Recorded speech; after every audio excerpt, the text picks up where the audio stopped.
Assalamualaikum warahmatullahi wabarakatuh. Perkenalkan, nama saya Indriani Fairunnisa. Di sini saya akan mengerjakan tugas individu dari mata kuliah pendidikan luar sekolah. Saya dengan rekan saya, Husni Mubarok, akan memaparkan materi tentang self-directed learning atau model pembelajaran mandiri. Baik, untuk mempersingkat waktu, di sini saya akan memaparkan 3 poin. Yang pertama yaitu ada pengertian self-directed learning atau model pembelajaran mandiri. Yang kedua yaitu ada ciri-ciri dari model pembelajaran mandiri. Dan yang ketiga yaitu ada metode model pembelajaran mandiri. Poin yang pertama yaitu pengertian dari pembelajaran mandiri atau self-directed learning.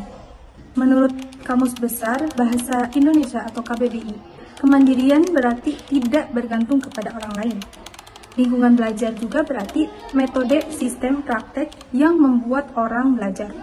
Berdasarkan dua pengertian tersebut, belajar mandiri dapat diartikan sebagai suatu metode atau proses pembelajaran yang memungkinkan siswa belajar secara mandiri tanpa bergantung kepada orang lain.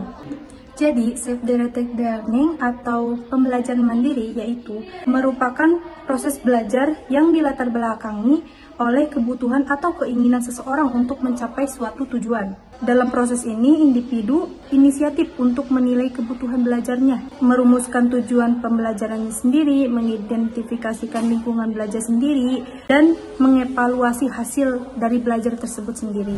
Poin yang kedua yaitu ada ciri-ciri dari model pembelajaran mandiri atau self-directed learning. Pertama yaitu ada inisiatif sendiri. Yang kedua yaitu ada diagnosis kebutuhan belajar. Yang ketiga, penyusunan tujuan belajar. Yang keempat, identifikasi sumber belajar. Yang kelima, pemilihan strategi belajar. Yang keenam, penilaian hasil belajar. Yang ketujuh, refleksi diri. Yang kedelapan, motivasi diri. Yang kesembilan, manajemen diri. Dan yang ke-10, kemandirian. Jadi tadi ada 10 poin-poin dari ciri-ciri pembelajaran mandiri. Baik, poin yang terakhir yaitu ada metode pembelajaran mandiri atau self-directed learning.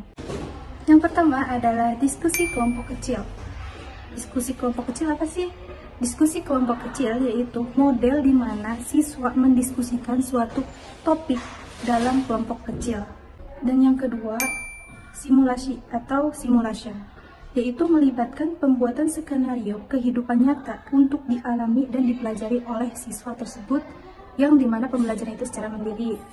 Dan yang terakhir yaitu pembelajaran berbasis masalah. Pembelajaran berbasis masalah di sini merupakan model di mana siswa diberikan suatu masalah untuk dipecahkan dan harus menggunakan kemampuan berpikir kritis dan memecahkan suatu masalah untuk menemukan solusinya secara mandiri. Selanjutnya ada langkah-langkah dan kekurangan, serta kelebihan yang akan dilanjutkan oleh saudara Husni Mubarok. Kepadanya saya silakan.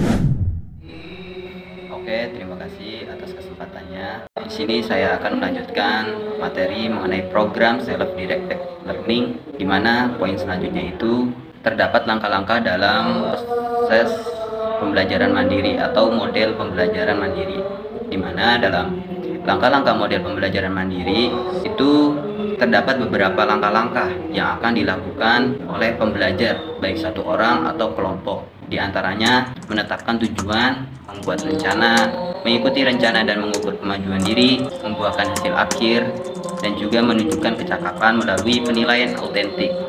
Nah, dari menetapkan tujuan, di mana pembelajar itu memilih atau berpartisipasi dalam memilih untuk bekerja demi sebuah tujuan yang penting, baik yang tampak ataupun yang tidak tampak, yang bermakna bagi dirinya maupun orang lain. Dari tujuan itu bukanlah akhir semuanya, akan tetapi tujuan itu akan memberikan kesempatan untuk menetapkan keahlian profesional akademik ke dalam kehidupan sehari-hari.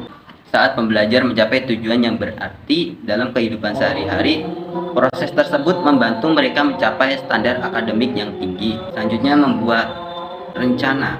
Dalam membuat rencana, di sini pembelajar itu menetapkan langkah-langkah untuk mencapai tujuan mereka. Perencanakan di sini itu meliputi melihat lebih jauh ke depan dan memutuskan bagaimana cara untuk berhasil. Selanjutnya, mengikuti rencana dan mengukur kemajuan diri.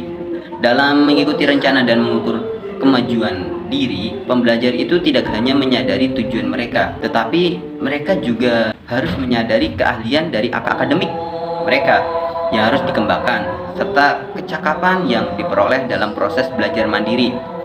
Selain proses tersebut, mereka juga harus mengevaluasi seberapa baik sih rencana mereka berjalan. Selanjutnya, membuahkan hasil akhir. Dalam membuahkan hasil akhir, pembelajar mendapatkan suatu hasil, baik yang tampak ataupun yang tidak tampak pula bagi mereka.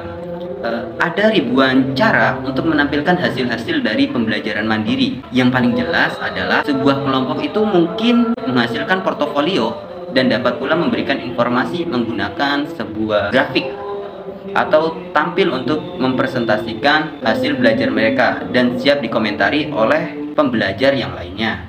Poin selanjutnya, menunjukkan kecakapan melalui penilaian autentik, di mana dalam menunjukkan kecakapan melalui penilaian autentik itu para pembelajar itu menunjukkan kecakapan mereka terutama dalam tugas-tugas yang mandiri dan juga autentik dengan menggunakan standar nilai dan petunjuk penilaian untuk menilai portofolio, jurnal, presentasi, dan penampilan pembelajar, sehingga pengajar dapat memperkirakan tingkat pencapaian akademik mereka. Poin selanjutnya itu kelebihan dan kekurangan model pembelajaran mandiri. Dalam kelebihan dan kekurangan model pembelajaran mandiri terbagi menjadi dua. Yang pertama itu ada kelebihan model pembelajaran mandiri.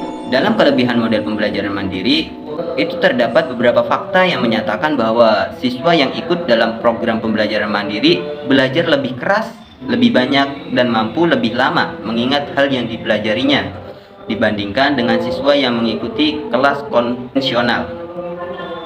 Nah, dalam kelebihan model pembelajaran mandiri di sini itu memang para siswa itu yang belajar mandiri akan lebih menunjukkan ketika diberikan tugas, siswa tersebut pasti akan bekerja lebih keras daripada siswa-siswa yang belum pernah belajar mandiri. Adapun kekurangan model pembelajaran mandiri, di mana dalam kekurangan model pembelajaran mandiri ini diantaranya itu kurang terjadi interaksi antara pengajar dengan pembelajar atau antara pembelajar dengan pembelajar apabila program belajar mandiri dipakai sebagai metode satu-satunya dalam mengajar. Nah, hal ini juga menjadi salah satu kekurangan dari model pembelajaran mandiri. Karena itu perlu direncanakan kegiatan kelompok kecil antara pengajar dan pembelajar secara berjangka agar mempermudah para siswa itu dalam proses pembelajaran mandiri. Selanjutnya, model pembelajaran mandiri tidak cocok untuk semua pembelajar atau semua pengajar. Seperti halnya hasil pengamatan itu menunjukkan bahwa karena perbedaan gaya belajar dan mengajar, kira-kira itu 20% siswa lebih menyukai belajar dalam kelompok melalui ceramah dan kegiatan interaksi daripada melalui kegiatan perorangan. Hal ini juga menjadi salah satu kelemahan dari model pembelajaran mandiri. Mungkin hanya sedikit yang dapat saya sampaikan, kurang dan lebihnya saya mohon maaf. Wassalamualaikum warahmatullahi wabarakatuh.